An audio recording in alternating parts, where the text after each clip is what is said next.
बीजापुर जिला Congress task force and helpline committee के अध्यक्ष मोहम्मद रफीक टपाल ने रमज़ान की मुबारकबाद पेश करते हुए इस साल रमज़ान लॉकडाउन के दौरान आने की वजह से लोगों से लॉकडाउन के नियमों का पालन करते हुए सभी को घरों में रहकर ही इबादत करने और लॉकडाउन के इस मुश्किल समय में गरीब ज़रूरतमंद लोगों की मदद करने की अपील की और साथ ही साथ कांग्रेस जिला task force and helpline committee के बारे में जानकारी दी कमेटी के अध्यक्ष मोहम्मद रफीक टपाल ने। अस्सलाम वालेकुम। बीजापुर के सभी बुज़ुर्गों, दोस्तों, माँ बहनों को मैं रमज़ान के महीने के और ख़ास करके चाँद को जो हम लोग सब ने देखा उसकी मुबारकबाद पेश करता हूँ। हर साल की तरह इस साल हम लोग रमज़ान नहीं मना पा रहे हैं, इसका खेद सबको है, लेकिन एक अजीबो गरीब हालात होने की वजह से इस बार हमें रमज़ान की रोज़े हैं, ख़ास करके इफ्तारी और तरावी की नमाज जो है हमें घर में पढ़ना पड़ेगा अपने घर के लोगों के साथ। ये ऐसा कहिए कि एक अच्छा मौका भी मिला कि हमारे अपनों के साथ भी हम लोग घर को एक मस्जिद का माहौल, एक इबादत का माहौल बनाकर रमज़ान का पूरा महीना देखेंगे। इससे और ज़्यादा एक अच्छाई भी होगी, लेकिन एक जो इज्तिमाई तौर पे हम लोग ये चीज़ें करते थे उसको हम कहीं ना कहीं मिस करेंगे। लेकिन हालात जिस तरह के बने हैं कोरोना वायरस की वजह से पूरी दुनिया में इन चीज़ों को इज्तिमाई तौर पे या ज़्यादा लोग मिलके हम लोग मस्जिद में नमाज़ पढ़ेंगे या इफ्तारी करेंगे या तरावी करेंगे, ये नहीं हो सकता, क्योंकि वायरस इतना ख़तरनाक है कि एक आदमी के रहने से आज कई लोगों को सफ़र हो रहा है। ख़ास करके बीजापुर में देख रहे हैं आप, एक आध लोगों की वजह से पूरा बीजापुर आज एक करीब रेड जोन में आ गया। तो कई लोग तकरीबन 40 लोग पॉजिटिव हैं और कई तकरीबन 2000 लोग टेस्टिंग से ये हो रहे हैं।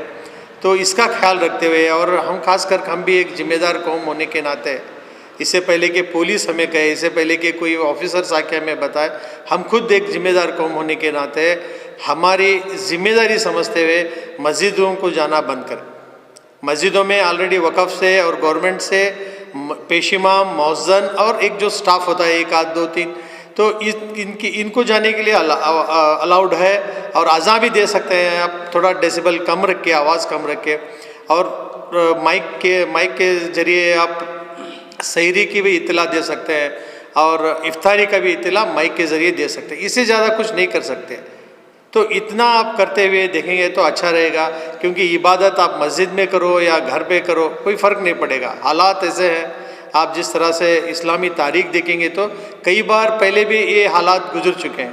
हुजूर के दौर में भी ये हालात गुजरे हैं। बड़े बड़े तूफ़ान जब आते हैं तो खुद वो ऐलान करते थे कि भाई अपनी नमाज़ें अपने घर में पढ़ो या तो आप मस्जिद को मत आओ। हज़रत उमर के दौर के वाक़या आप लोगों को मालूम है। तो मस्जिद में नमाज़ पढ़ना ये कोई ये नहीं है, गुनाह नहीं है। ऐसा आप कोई ये ना करें। और ख़ास करके रमज़ान का महीना बहुत ही मुबारक महीना, मुक़द्दस महीना होता है। किसी तरह का रोज़ा छोड़ना या मस्जिद से नमाज नहीं पढ़ रहे इसलिए नमाज नहीं होते, ऐसा नहीं है। इसका अल्टरनेटिव अरेंजमेंट आप खुद कर लें और भाईचारे से रहें। आज देश में भाईचारे की बहुत ज़रूरत है।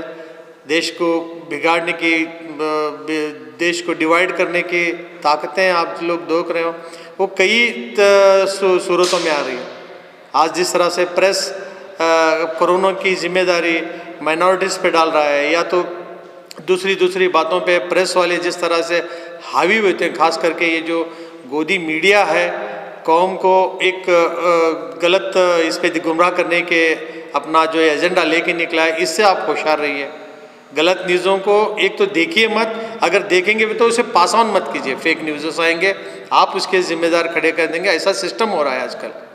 तो एक पर्टिकुलर प्लेटफॉर्म होता है, वहाँ पे आप ऑब्जेक्शन कर सकते हैं।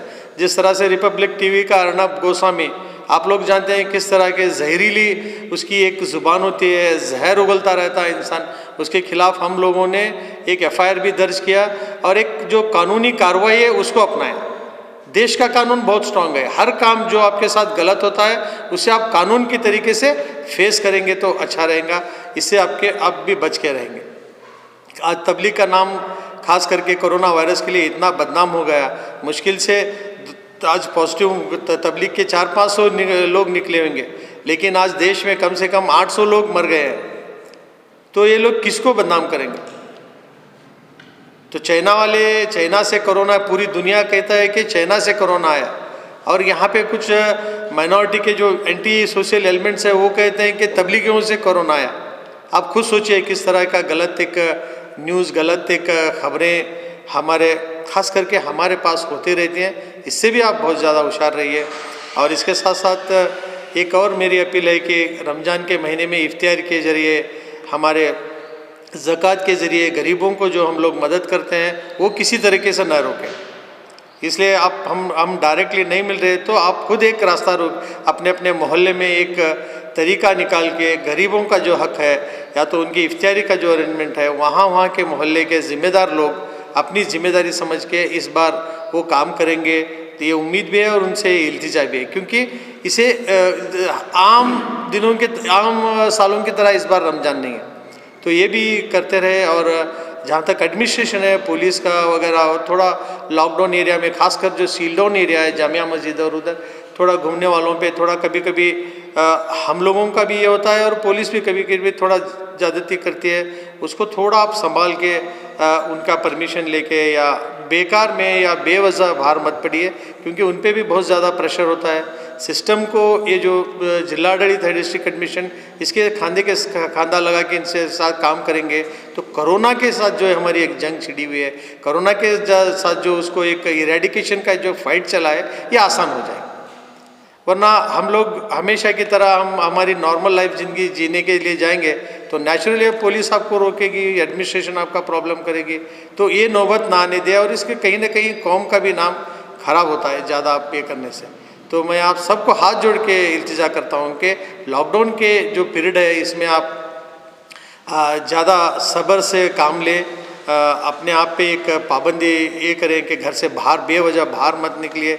ज़रूरत की चीज़ों के लिए हेल्पलाइंस हैं आपके पास, कई हेल्पलाइंस हैं। हमारे जैसे लोग हैं, कांग्रेस से भी एक टास्क फोर्स और हेल्पलाइन चला हुआ है, पिछले अप्रैल 1 तारीख से चल रहा है। हमारे से जो मन पड़ रहा है हम भी गरीबों को मदद कर रहे हैं, ज़्यादा से ज़्यादा मदद करने की भी कोशिश कर रहे हैं। अभी तक हज़ारों लोगों को ये चीज़ों को दिया है, जितने कांग्रेस के लीडर बीजापुर सिटी में सब अपने अपने तौर पे कारपोरेटर्स हैं, सब लोग हेल्प कर रहे हैं। इसकी हेल्प आप बहुत इससे एक इत्मीनान से लेंगे तो अच्छा रहेगा। इतना कहते हुए फिर एक बार सबको ईद, एक उम्मीद भी करता हूँ कि ईद के दिन तक हमारा लॉकडाउन ख़त्म होगा तो हम सब मिल के अपने अपने ईदगाहों में, करीब के ईदगाहों में, जामिया मस्जिद में ईद मनाएंगे और ज़रूर गले भी मिलेंगे। कोशिश है। Thank you.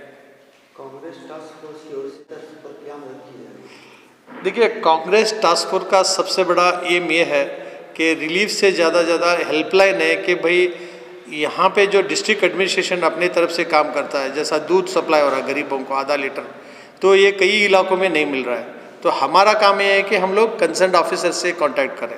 और आप सबसे बड़ा एक देखिए, जो हमारे पास पॉजिटिव आए, नेगेटिव के जो केसेस है, ये सब लोगों को क्वारंटाइन में रखा गया है। तो ये लोगों को अप्रोच होना, इनके प्रॉब्लम्स, इनके ज़रूरतें, इनके साथ किस तरह का ट्रीटमेंट किया जा रहा है, इसका जो एक कोऑर्डिनेशन था, एक कांग्रेस की टास्क फोर्स हेल्पलाइन ने बखूबी काम किया। और जो एक फैमिली के लोग थे, कल उनको रिलीज़ भी किया गया क्योंकि उनका क्वारंटाइन पीरियड ख़त्म होगा। उनको लोगों के साथ मॉनिटर, उनका ज़रूरतें, उनको उनके पूरे चीज़ों को भी एक हेल्पलाइन ने किया। इसके अलावा डिस्ट्रिक्ट एडमिनिस्ट्रेशन जिस तरह से दूसरे जो भी है काम है, वो काम में भी दूसरे वार्ड में दूसरा सप्लाईज होना चाहिए। राशन कार्ड का है, हमारे जितने भी ब्लॉक के प्रेसिडेंट्स हैं, ब्लॉक के ऑफिस बेरर्स हैं, हमारे यूथ कांग्रेस है, या पूरे जो कांग्रेस के हमारे सियासती लीडर हैं, वो जाके राशन कार्ड पे खुद ठहर के भी उसको मॉनिटर कर रहे हैं ताकि गरीबों को राशन मिले। क्या होता है, किसी के पास कभी कभी राशन कार्ड ना होने की वजह से प्रॉब्लम होता है। गवर्नमेंट का बोलना है कि बीपीएल को तो देना ही है, उसके साथ ईपीएल है, या कई लोगों के पास राशन कार्ड नहीं होता, उनको भी देना है। तो ये काम हम हमेशा कर रहे हैं। इसके साथ साथ जो भी गवर्नमेंट दूसरे स्कीम बना रही है उसका भी हम काम कर रहे हैं। ये लॉकडाउन एरिया में गली मोहल्लों में जो मस्जिदों में ये करना है, वो मस्जिद कमेटियों को बात करके उनसे हम लोग सलाह मशवरा करके भाई आप मस्जिद में कम से कम लोगों को लेके नमाज़ पढ़े, ये सब चीज़ें हम लोग कर रहे हैं। इसके साथ साथ हम स्टेट गवर्नमेंट से भी जो हमारे लीडर्स हैं KPCC में, उनसे रब्ता कर रहे हैं। हमारे लोकल जो लीडर्स हैं कांग्रेस के, उनसे रब्ता करके ज़्यादा से ज़्यादा हम गरीबों की मदद करने की कोशिश कर रहे हैं और ज़्यादा भी करने की कोशिश कर रहे हैं। मोहम्मद रफ़ीक टपाल, president district Congress task force and helpline committee. जुड़े रहिएगा आपके अपने चैनल बीजापुर समय के साथ।